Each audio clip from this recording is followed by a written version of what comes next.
Welcome to the introductory episode of the Book Talk Book Pod. My name is Patrick Sawyer. With me today is my beautiful guest. His name is Thank you. one that you know from Double Kick bonus level, and various other projects that he works on. Some call him Silo Good, some Mhm. call him Big Nasty. I call him Terry. Ladies and gentlemen, Terry Thompson.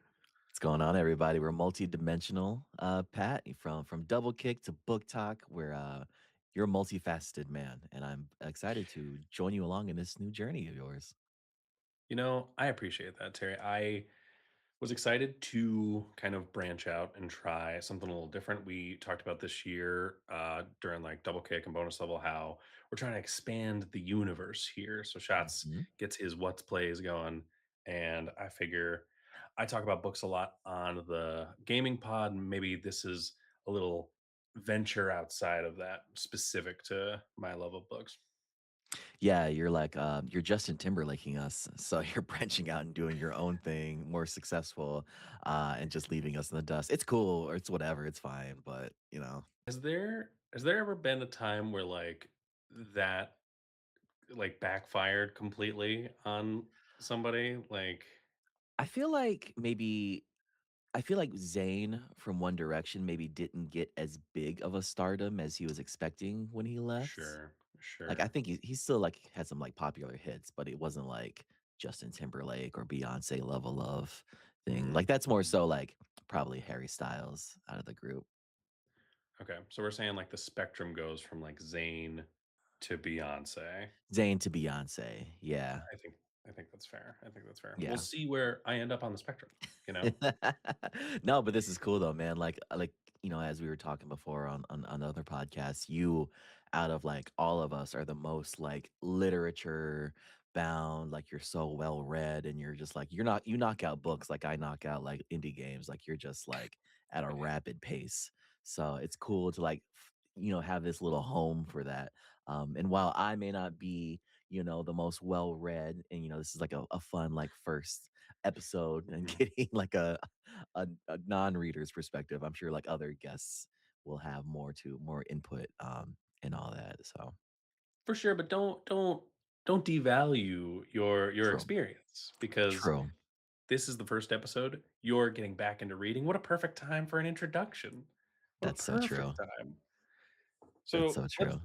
let's talk about that a little bit, Terry. So you are you've gone out, you've bought a couple books that you have been interested in. You're Yes. starting to build your own little library. I love it. Thank you. Um, I will say, for someone getting into reading as like an introductory thing, you've chosen some dense projects to I jump on know. into. I So know. what let's tell the audience, what have you bought and purchased and are trying to get into reading? So again, like reading isn't my main hobby, and it's always been a thing I've kind of like struggled with. Not like reading and like I know how to read, obviously. But it's just like, you know, the only times I would read a book in high school is when we were forced to in English class, and they were never like fun books that like interested us. Um, so I never found really like the fun in it. Mhm. So, trying to get back into it now, I'm buying books and literature that I think would interest me. And so I kind of tie that into my love of video games. So, a couple years ago, I bought the first novel in the Witcher series. I forget Mm, like the okay. subtitle for it, but I It's read about. Blood of Elves or something. Yeah, I think that might be it. Mhm. I read about half of that, and I know you fell off that, right? Like, you DNF'd it? I read the first 4 books in that series, and I DNF'd the Jesus 5th Christ. one. Oh my god. I read half of the first ones. Well, Um, so that's a good example though, because I thought that that was a very, dense series, mhm, and there's a lot of, like, advanced sort of, fantasy world building in that right. series, and trying to, jump into that again, you're someone who loves to dive into the deep end, and I love that about you, Mhm, mhm. but, Thank you.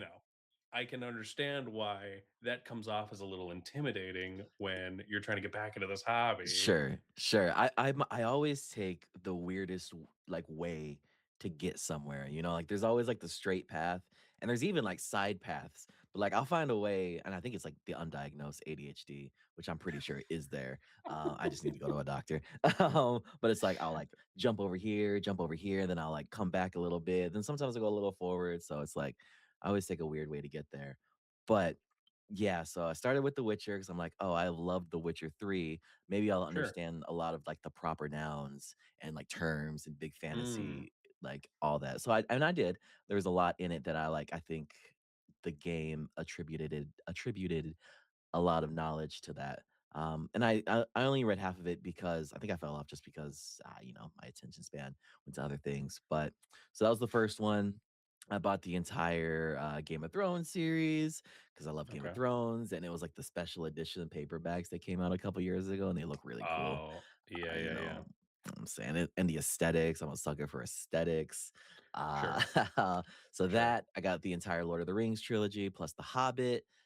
Okay. Um, I've got what else do I have? I started with there's a Terry Pratchett. He has like the Discworld series, and it's a bunch of different Yep. books that aren't, they're not you don't have to like read each one sequentially, Right. but Right. there's a bunch of different ones. So I have Equal Rights out of that series. I believe it came out. Yeah, I'm not entirely sure actually. So yeah, so a lot of fantasy, Pat, and I think that's a lot of my interests lie in like the fantasy genre. Dune. I Sure. have the first edition of Dune as well, and that's more like sci-fi-ish, but kind of like the same, you know, Yeah. fantastical world type of thing. Right.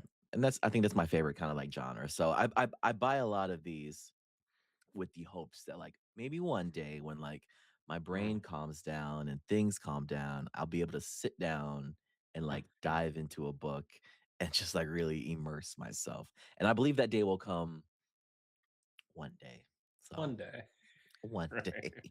we'll get there. So, okay, let's explore some of what you talked about. So, you've got Discworld, you've got Game Mm, of Thrones, you've got mhm, Dune, and mhm. the Witcher series. Yeah. Do you see a pattern that we're I collect establishing?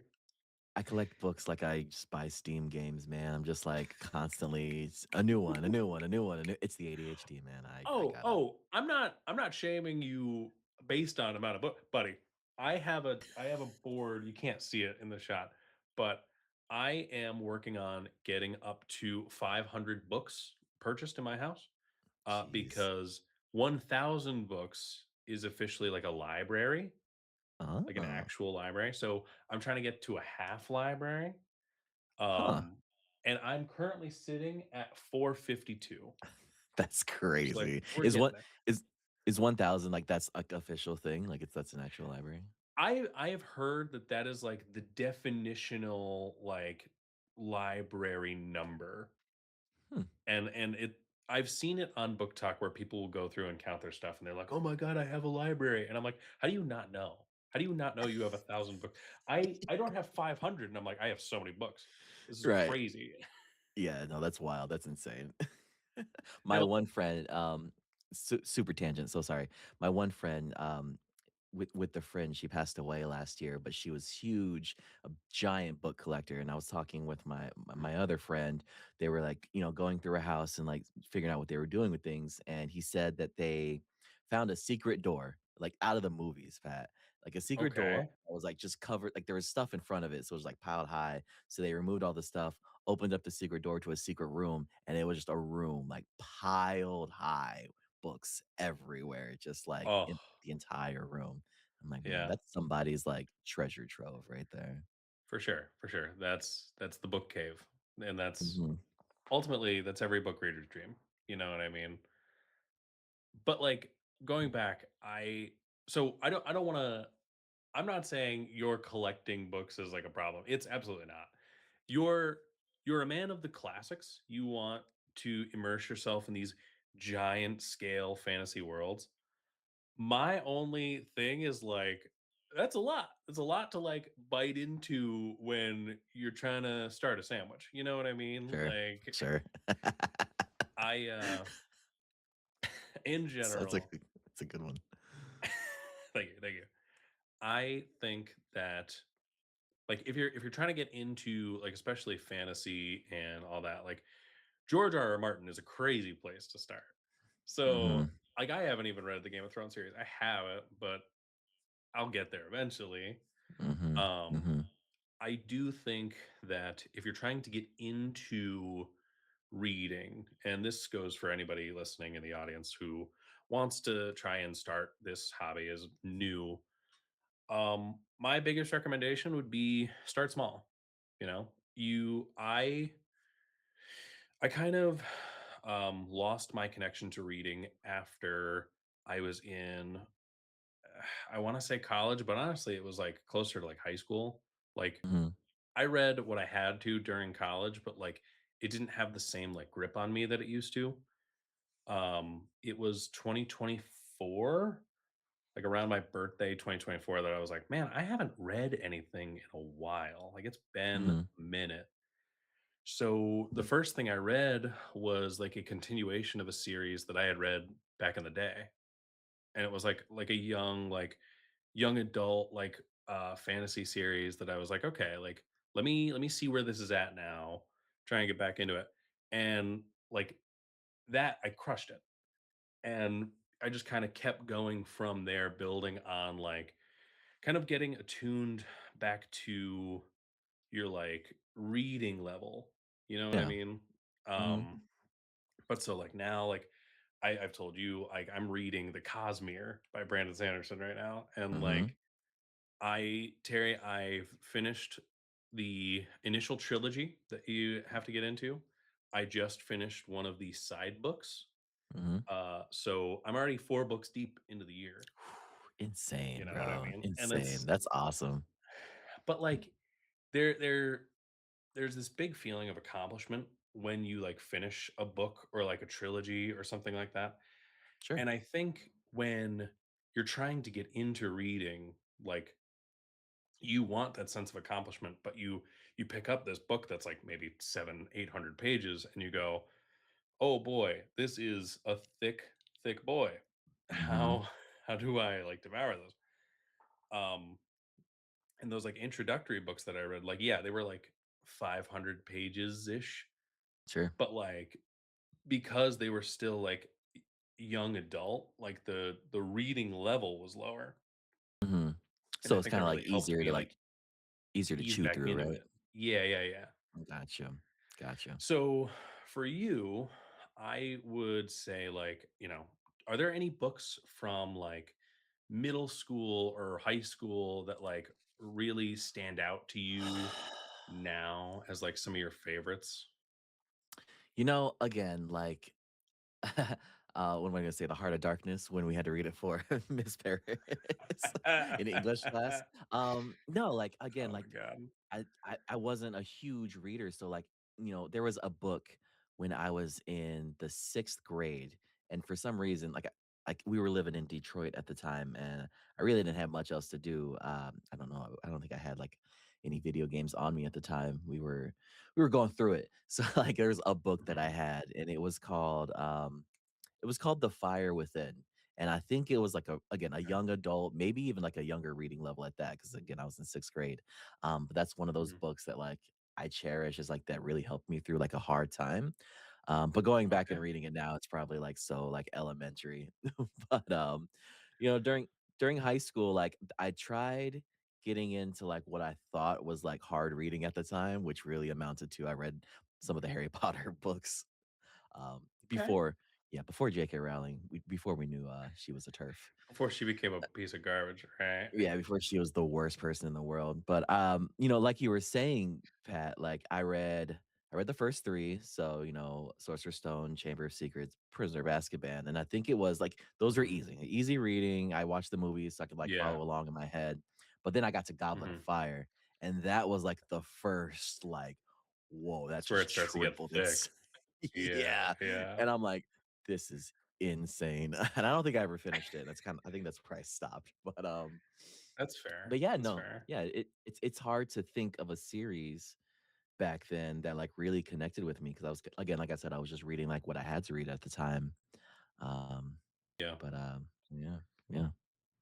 I mean, that's Interesting. kinda like what I'm like, trying to do now, you know? Like, I think I'm buying, like, the Lord of the Rings series. I'm buying George R. R. Sure. Martin's, A Song of Ice and Fire because these are shows and movies that connected with me. So I'm like, Right. I'll get the same hit of dopamine from them, but also, Okay. get the extra information that books can, like, obviously contain that the movies can't translate because they can't Yeah. translate everything, so, yeah. Right.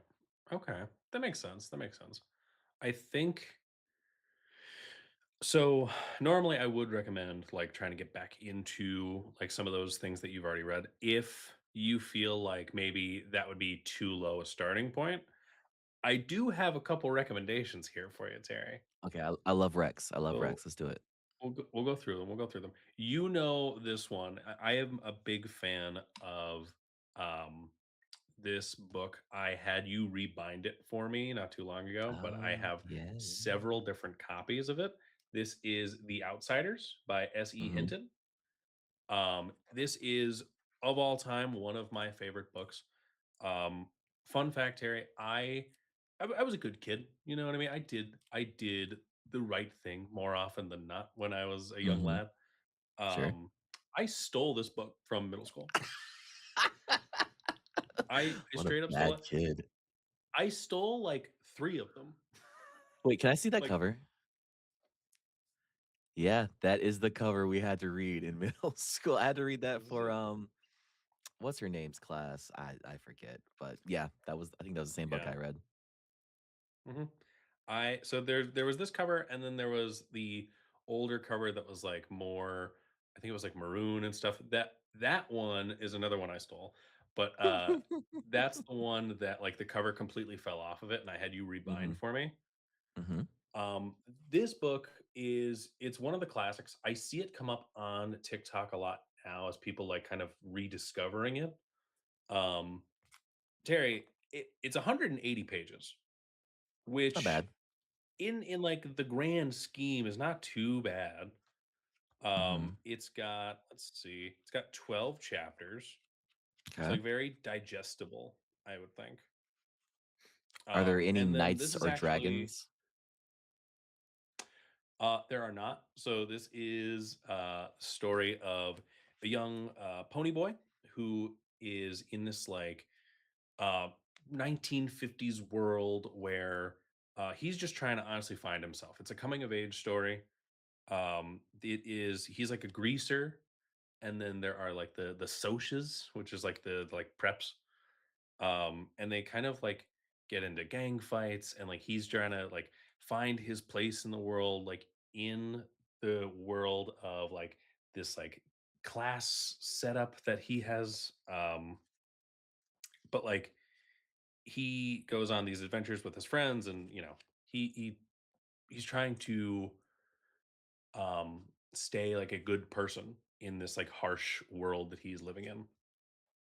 But I would highly recommend this book. And if you read it, Terry, I will read along with you. And we can come back here and talk about it.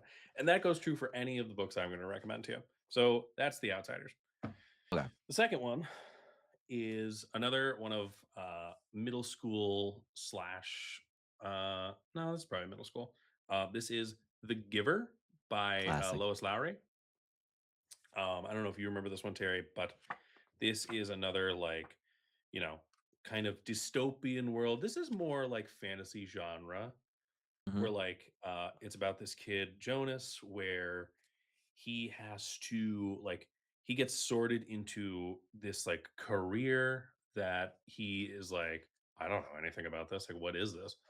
And he is assigned like the giver role in this reality, and he is like the only one who can see like color, like everyone else just sees kind of the world in black and white. And it's about his journey trying to navigate through this like dystopian nightmare world. This is Mhm. actually this is actually a series. There's like 4 of these books, although Mhm. I think Jonas is not the main character of all the books. I haven't read the others, but I am interested. Oh, I didn't know that that Um, series, like, continued on after that. Yeah, yeah. I think so, like, I don't wanna spoil it, but, he he becomes, like, a minor character in, like, the other books, and then I think in, uh, book 3 or 4, I don't even know if he's in it anymore. Okay. But, That book, this is another one. Hmm. the themes of that book remind me. I'm gonna bring up a video game on your podcast, Pat. I'm so sorry, No, it's but it fine. reminds me of a game. It was my game of the year last year, I think. A thousand times resist or a thousand x resist, and Oh, I think yeah. you'd really like it, Pat. It's just like it's a visual novel, so it's more storytelling than anything else. Give it a Okay. look see because the themes in that are like it's very similar. Okay, okay. Mhm. This is another one. This is 179 pages, so right around the same length. Not bad. But, yeah, not bad, like I said. And, like, I think the biggest stuff in here is, like, both of these are, not, like, easy reads, but, like, I think they're much more, like, digestible, like, to try and, like, start off with. Yeah. Um, this 3rd and final recommendation, Terry, is less, um it's not, like, from our childhood, but it's something I read last year that I liked a lot, and it really, like, stuck with me, and it's got, like, sci-fi elements to it. Hmm. This is called A Short Stay in Hell by Josh Peck. Not Okay. that Josh Peck. Um, or sorry, Stephen Peck. That's where I was confusing. Josh Peck's cousin. This is 104 pages. No, It's not bad. very thin, but, um, it is deep. It's very deep. I read this in like 2 hours Oh because wow. it just kind of immediately sucked me in. Like, you can see too, like, it's a bigger book, but, like, the text isn't, like, super dense. Yeah. Um, it is about this guy who he dies and he goes to hell. And in hell, he finds that it is this giant library where he has to find the story of his life, and that's the only way he can get to, like, paradise or whatever, like, the Hmm. next stage is for eternity. But most of the books in hell, like, there's a book for everything, and most of them are gibberish. Like, most of Oh, them don't have any words or anything like that, and you have to try and find the perfect one that matches your life. huh. And it's like this endless library that he goes through, and it follows him, um just trying to find his book and, like, navigate, like, life in hell. Mhm. It is hauntingly beautiful, and it almost made me cry. It is Aw. it's intense. It is. I will warn you about that. It is intense. If you're familiar with the concept, like the Library of Babel, it's like the same Mhm. sort of idea. It's 102 pages, That's not bad. like, total. So yeah, not bad at all. Um, like I said, if you're interested in reading any of these, let me know, and then Mhm. we can talk. If Absolutely. if you read The Giver, I'll play the game. Ooh, that'd be so good. That'd be You so know what I good. I mean? might have to take you I up think that'd on be a that. good little trade-off. Yeah. Yeah, absolutely, absolutely. That's a great trade-off, actually. Yeah, now that you talk about it. Yeah. Absolutely. It'll take me 10 hours to read The Giver, and it'll take you just as much time to play 1,000 Exorcists, so I think that lines up well. Perfect. Yeah. Maybe like 10 hours, more like 10 Um, it'll take me 10 days to read that freaking book because 'cause I'm so bad at it. so here's the other thing too.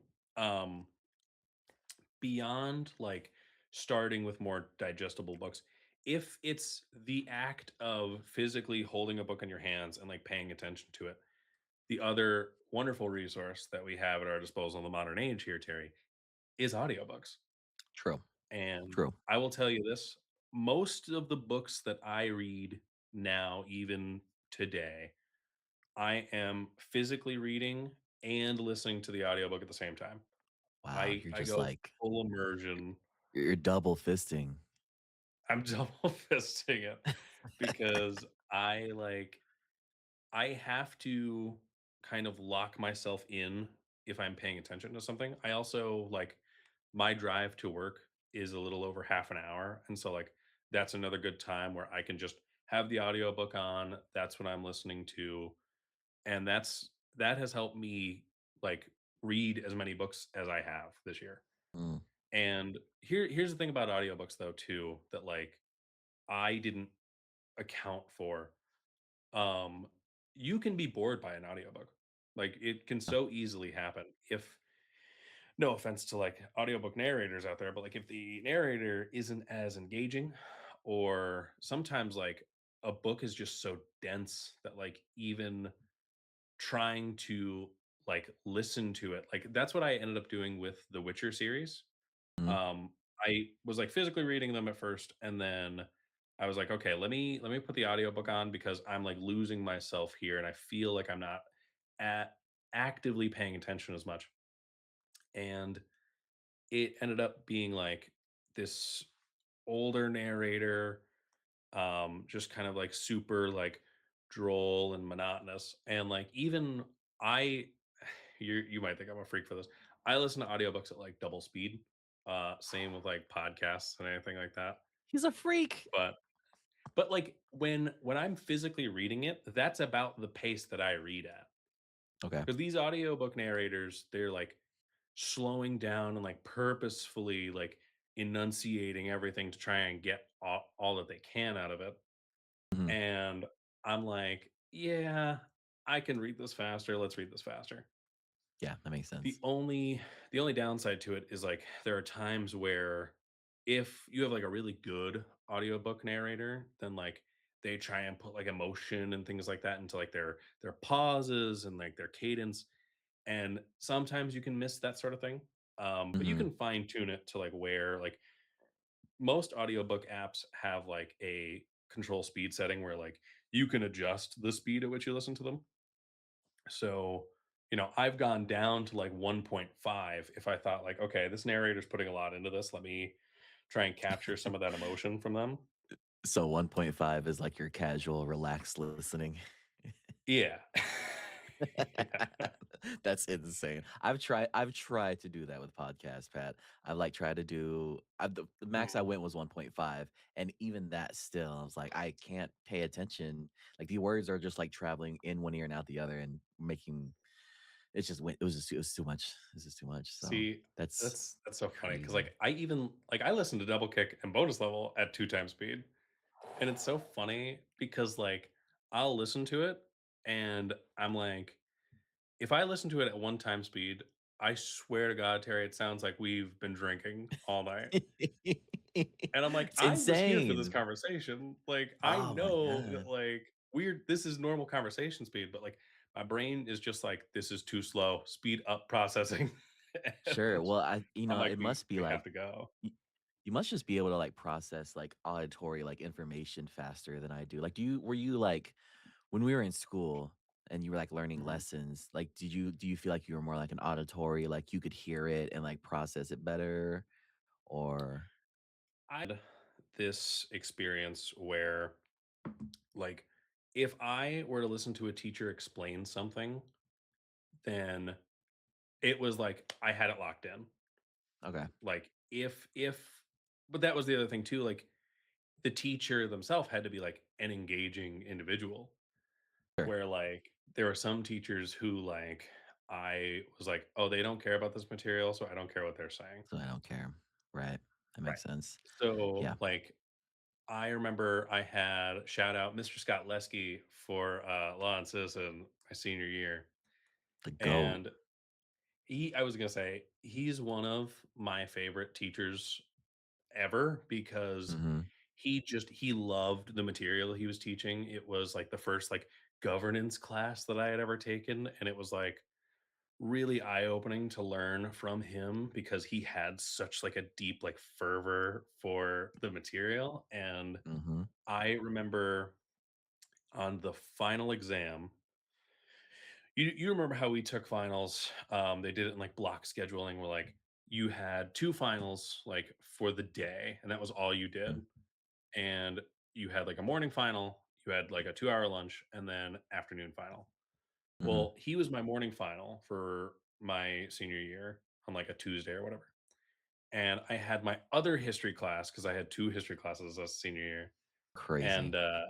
I loved history, dude. But, I had my other history final after noon.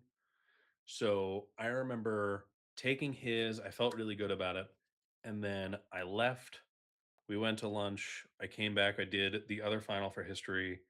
As I'm sitting there, I was done with that history final. And now we're just sitting there, like waiting to be dismissed. So I was like sitting scrolling on my phone because I didn't want to like disturb anybody who was still taking the final or whatever. And Mr. Scott comes into the classroom because he saw me as he was walking down the hallway, and he comes in and he like sticks his hand out and I think he's like taking my phone and I'm like, Mhm. "Dog, come on. It's the last day. What are you doing?" And he's like, "No, no, no. Like I want to shake your hand." I'm like, Aw. "Oh." I'm like, "What's up?" I had scored the highest on his final that he had Hey. ever seen at that point. I got like Hey, hey, hey. 109 because I had like Mhm, bonus points and stuff. And I was like, "Oh, snap." Like, okay. But like it's that sort of like teacher and like mindset that I took into like absorbing that like those lessons. And I mhm. think books are the same way where like if the material is engaging enough, like it just fully immerses me in. Cause like, even listening to audiobooks, like the last book that I read for the Cosmere series that we were talking about, it was called Elantris, and it was Brandon Sanderson's like first ever novel, but like the way you're supposed to read the Cosmere, it has it come after like the Mistborn series. Mhm. And there were parts of it, Terry, that I was like, this is dragging on. This Yeah. is, and like you can tell that it was like his first book. He like front loaded it with a lot of like lore and like world building that I was just like, I don't understand what's happening. Like the story was like more minimal than Mhm. I was used to from like Mistborn because that was such like a tight, like well written series of books that I was like, okay, what is happening here? But like, I got engaged with it back at the end. And I think like for a first time reader or like someone trying to get back into it, that you have to be prepared for those sort of like circumstances. Sure, sure, that makes sense. Do you find, like, so the problem, quote unquote problem, but the difficulties you found with, the Cosmere series and having that be Mm. not for a lack of like author enthusiasm about his work, but more so like it might have been like his first novel, like he was new to it or beginning out. Do you Yeah. ever find an author that you just feel like, I don't know if he liked this work or not. Or I don't know if he liked creating this story, which is a wild thing to say because like books, I'm Yeah. sure writing a story and all that just takes so much time. I feel like you have to have Mhm. some kind of enjoyment if you're the author for it. But I mean, maybe not. Like, do you ever find circumstances like that? Like I don't want to um I'm trying to find a good way to phrase this. You don't Like have to call there are anybody out either. So right, right, right. I think there are certain genres in reading, and I'll just be honest, like romantasy and Mhm. like um that sort of book tends to fall into like very like tropey categories where like I don't think I've ever read a book that was like the author felt like they didn't care about the material, but I certainly have read a book where I was like, "Oh, you're just trying to cash in on like a phase that's happening in the world around you right now." And Understood. like, yes, Mhm. maybe you like this story or like this type of story, but like are you doing it because you have to get the story out of your brain? Or are you doing it because you have a halfway decent idea? You don't really fully develop it, and then you just want to push it out because romantasy and that sort of stuff makes a lot of money. Attach it to a genre, and that genre is popular equals profit type of thing, right? Right, right. And Understood. again, Okay. that's not me book shaming romantasy readers. I think there's a lot of great romantasy books out there. Um, but I think they're I think every like genre of book can certainly fall into categories of like, oh, this is like just kind of all tropes and there's less real like substance here in Yeah, like absolutely. storytelling. I've seen conversation online a lot about like young adult dystopian like Right. fiction. And I feel more comfortable talking about this author because I think it's kind of widely known, but like um the high standard, and I was telling this to Kim yesterday when we were watching the Hunger Games movies. The high standard seems to be like Hunger Games Mhm. because Suzanne Collins is an author who has experience with like some of the worlds of like Hollywood, and like a lot of the Hunger Games are critiques on like the fashion industry, the critiques on like how we talk about like women and women's like bodies and things like that. And that plays into the story in Hunger Games, where like I don't know the author, but like the Divergent series kind of gets a lot of flack for, hey, we're going to separate kids into categories like Hogwarts houses. We're Mhm. going to set up evil government and we're going to have a love triangle. But the actual like story itself, people think lacks because there's just like not too much like actual like commentary and like opinion behind it. It's just kind of like, Sure. oh, take down evil empire because evil empire bad. You know what Mhm. I mean? No, Like, no, that makes a lot of sense. It's like copying the shell of something, but it's like you don't have the meat because, you don't have something to say. You're just like, right. trying to like not cash in, but like, taking inspiration from something, but like not Sure. adding your own twist on it or adding your own commentary or something to say about it. Yeah. Yeah. 100%. I think, and like I said, I think that happens in every genre. That's just the Mm. first one that came to mind because I've seen it so much online. Yeah, sure. But yeah. Um, Terry, what do you want to set yourself up as like a goal for reading for you for 2026? I would say, like, I would want to, and it sounds so funny, again, comparing it to you and our other friends, like, Vicky, Charisma, who are just like these avid readers. Even Alex, Alex just devours books. Mm. But my one goal is to maybe just finish one book. At the very Okay. least, Okay. just finish one book. And you, again, like, you don't know how difficult's not the word for it. Cause again, I can read. I read very well. Like I can understand. Sure. I can get through. I could get through it, but it's just like finding the time to sit down, putting that time aside to read. Because like we Yeah. discussed before, Pat, like I don't really watch TV. I don't really like Yeah. watch movies. I really like my main hobby is playing games. And now with Double Kick with the podcast and with me putting more time into it, it's either like playing games or doing content or editing videos for the podcast. So, and Right. then on top of like a full-time job, obviously, finding time to sit down and like read. And I think some of the recommendations and some of the tips you gave today could really help with that, starting with something smaller, maybe not Mhm. diving directly into a 1,000 page book. It's just like how I start like 100-hour long JRPGs every time I start a new game. Right. It's like Right. maybe let's slow down and like play an indie game every now and then. Yeah. But yeah, maybe starting with a smaller book, maybe taking advantage of audiobooks as well. That's For something sure. I could really get into. I have a library card, and then that gives me access to Ooh. yeah, I got my library card. Support your local Okay. library. Yes, Absolutely. yes. Absolutely. Absolutely. So I have access to the online resource Libby. So, Yeah. That's a big maybe one. even maybe even finding time to like if I don't have time to sit down and compose myself, maybe just pull up on a book on my iPad real quick and read a couple chapters.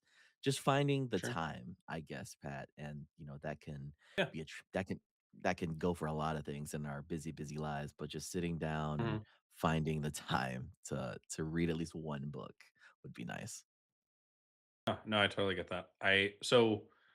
You know, if you read a book this year that is more than the average American, Wow, really? it yeah, yeah. I mean, most people like don't engage with reading like beyond when they like had to, you know what I Mhm. mean? Um which I think is a shame because I think people are missing out on some of that. But like even like you said, like there are so many resources now that when we were kids wasn't a thing. Like Oh, absolutely. I I always had a library card and I remember like my stepmom used to take me to the library because she's a big reader too. And we would go, we'd pick out a book, we'd read it. And like sometimes like when we read like the Harry Potter series, like we had a Mhm. competition to see who could finish a book first. Oh, awesome. Um, but like you you make a good point where like, you have like Libby and like I think there are other apps out there. I'll try and find them and link them in the show Mhm. notes here. But um if you take the time to like sit down and read, that's great. But like a lot of what I've done is like, where in my daily life can I insert reading where it could be inserted? So, like I said, my commute to work. Like, I know you don't have like a very long commute, but like if Mhm. you're going to the gym, if you're running on like the treadmill or something like that, instead of popping music in, like start the audiobook. Yeah, You know what I true. mean? It's Mhm. more about like carving out it's less about carving out time specifically to read and more about like what can I do in my current practice that incorporates reading or something like Yeah. that. So like when you're playing video games, like if you don't have to engage with like the music or anything like that from a video game, like pop a headphone in, listen to the audiobook Yeah, true, while that's true. going on. I play a lot of games that are like survival games, so, like, you're really the loop is, like, you're just going around chopping trees down, collecting, like, rocks and stuff Mhm. like that, so, usually I'll pop in a podcast when I do that, but, I mean, I could pop in an audiobook. Yeah. Yeah. Yeah. Absolutely. So for me personally, last year I had a goal. I wanted to read 25 books by the end of the year. I Mhm. surpassed that goal. I made it to 30 books. Huh. So what I want to do this year is just match what I did last year. So Mhm. now my goal is to read 30 books and I think that's what I'm going to keep doing. Like if Nice. I surpass my goal from the previous year, I'll just be like, okay, whatever I got to last year, I want to keep that level of consistency. Mhm. But like again, some books like I could probably read any one of these three like in a day or two. Yeah. So That's like, like sometimes stuff takes me like a week or two. Sometimes you can run through them a lot quicker. yeah, do you feel like because obviously reading is a muscle, it's a muscle that you develop. Do you feel Yeah. like you're stronger now than when you, like, restarted back in, like, 2024? Oh, absolutely. Like I said, like I started off with that like young adult fantasy series that I had been reading because I was like, okay, this is familiar. This is almost like comfort food. Mhm. Um Now like since then I've read like well, I mean, Brandon Sanderson was like a big like intimidating thing to me because I was like, I know his stuff is so like dense and it's so like there's a lot of lore and world building to it where Mhm. and I'm even still intimidated by like the Stormlight Archive is like his next big series in that universe where like every single book is over 1,000 pages.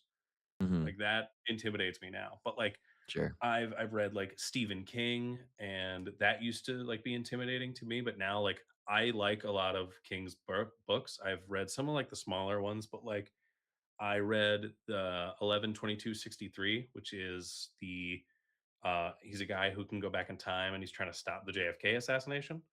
Mhm. That's like 900 pages or so, but like it's now one of my favorite books of all time I was because about the to say story was just so good. that was one of your books of the year, right? Yeah, yeah, for Yeah. sure. I'm just looking at my bookshelf now. Well, like, there's nothing on my bookshelf anymore that I look at and I go, I will never read that because it's too much. Mhm. Like, I'll look at everything and I'll be like, I will in time get to it, and that's the biggest problem. It's just like your TBR that grows along. And sometimes, like, I decided to start the Cosmere, and I was like, wow, everything on my TBR is just getting pushed down the line because now this has been my obsession. But Sure, sure. I mean, I think the same thing about my backlog of games. It's easy to look at that and be like, "Oh my god, it's so intimidating," or like, "There's so much on there." But I've tried to like flip that around, that mindset around, and be like, "But there's so many exciting, good games that I'm eventually going to get to, and they're waiting on me, and you can get to them at any time." So I try to keep that mindset about it, and that's what I'm trying to keep my mindset on with the TBRs and the books that I bought. It's like, they're yeah. huge, they're daunting, but I know they're good, and eventually I'm gonna get to them. So, Mhm. um, it it's just flipping that the way you look at it, you know? Yeah, yeah, for sure. I do appreciate that you mentioned how reading is a muscle, because I think it is something people don't take into account, where like non-readers will look at readers and be like, I I couldn't do that or something. And it's like anyone can. You just have to find your niche. You have to Mhm. find like the typical like page length you're willing to do, and you just kind of crack open a book, crack Gotta open a start, cold one. right? Absolutely. Just gotta start. Um, what was that? I wanted to ask you a question. Um, Mm. oh, I remember it now. It's a little bit of a tangent, but maybe not. When you do read, Pat, do you like do you picture in your head, like a movie, like what's going on, like the characters and the action, or is it more of just like a vague, like a story being told to you, and you picture like the idea of actions and settings, if that makes any sense? No, I'm a big, like, I create the world in my mind and I imagine it as if I'm filming a movie. Mhm. To the point where like I'll read like character descriptions, and sometimes I go, that doesn't match. That doesn't match. That's not what they look like. That's not I my imagine you dungeon as crawler, this. So Carl. that's yeah, right, right. I'm like, no, no, no, he's That's not a funny. blonde. He is brunette hair. Like he's That's great. um yeah. Stuff like that happens all the time where I go, I imagine this actor doing this, and so now I'm like, well, no, that's what they look like now. Like, I don't care what the story says. Um, I think, and that is another sort of like mechanism where you can look at it and go, okay, like this isn't that intimidating because I can just picture it in my head, and I can lay it out as if it's happening in front of me. And like again, I'll add like the settings of like what's familiar to me. So like they talk about they're going home, they're going to their room, like okay, they're in like I am this character, I'm in my room. This is what's happening. Like Mhm. and I think for new readers especially, like if you kind of keep that in mind, then like reading is one of those things where it's an escape, and it's certainly like a an interesting place to find ourselves, especially in like the current landscape. Sure. um you like a lot of like fantasy worlds, and like you want to get into that sort of stuff, and like that's the perfect opportunity to be like, okay, like what's happening out here in the real world is a lot. Let me Mhm. let me find some place where like I know good will vanquish evil. Like let me find some place where we know the good guys win. Like how do we do it? How do we get there? Mhm. Um and I think that's good for people to remember. It's not all doom and gloom. It's, Mhm. reading is an opportunity to put yourself in a different mindset and trying to kind of get the feel for how to like live vicariously through like these big imaginative characters. Yeah, absolutely. And it's just like, there's so many, you know, good lessons to be learned through this literature. So many muscles to build through reading. Critical comprehension and critical thinking. And like you said, the visualization aspect of it, being able to create these scenes in your mind through these words, I feel like is such a a strong muscle to build, and it's such a talent to have even so. And I think just creativity inspires creativity. Yeah. I'm so inspired by other musical artists, other like poets, inspired by video games. I'm sure books are the same way. If like I'm sure when you Mhm. read a story, you're like, oh, I could make something like this, or I could take this and blend this into Yeah. like a D&D world, or like something like that. So art inspires art, and I think that's the beautiful thing about it. So, I mean, and in books, I feel like in literature is one of the oldest forms of art itself. So Yeah. yeah. Mhm. Yeah, absolutely. Absolutely. Terry, I think you're ready to start reading, buddy. I think Woo. we did it. I think we've broken through. Mhm. Um, maybe we'll have you back on in a couple months to see your progress, see how you're doing, and Maybe by then I'll be a library director or something, and I'll just be so well read. hey, you never know. It could happen. You just need more bookshelves. That's all. That's all If it you're is, running out baby. of space, you just need more bookshelves. You just need more shells. Absolutely. Well, thank you for having me on. This has been, very insightful and been very inspiring as well. This is a realm I want to get back into. So I think recording this episode really gives me that push. And then, yeah, again, maybe next time I'm on, I'll have more to talk about and bring to the table. Yeah, absolutely. And like I said, um, we'll do like a give and take thing where like you read a book, I'll play a game, we'll Woo. compare and contrast. We'll do the Venn diagram, that sort of stuff. Yes, that'd be fun. That makes, No, I yeah, I appreciate you yeah. coming on this inaugural episode. Ladies and gentlemen, thank you for listening. If you want to follow Terry, you can follow him at Silo Good. If you want to follow me on my personals, it's at It's Pat Dad. And if you want to follow the adventures of this podcast, you can follow Woo. us at Book Talk Book Pod. So we'll be on TikTok. We have an Instagram. We are getting trying to figure out logistics for posting some shorts and things like that, but we will get there as well. Hmm. We'll have this up on any sort of podcast medium, so Spotify, Apple Podcasts, wherever you want to drop a follow. Crack open a cold book with the boys, have a good time, and get into reading. Stay frosty, baby.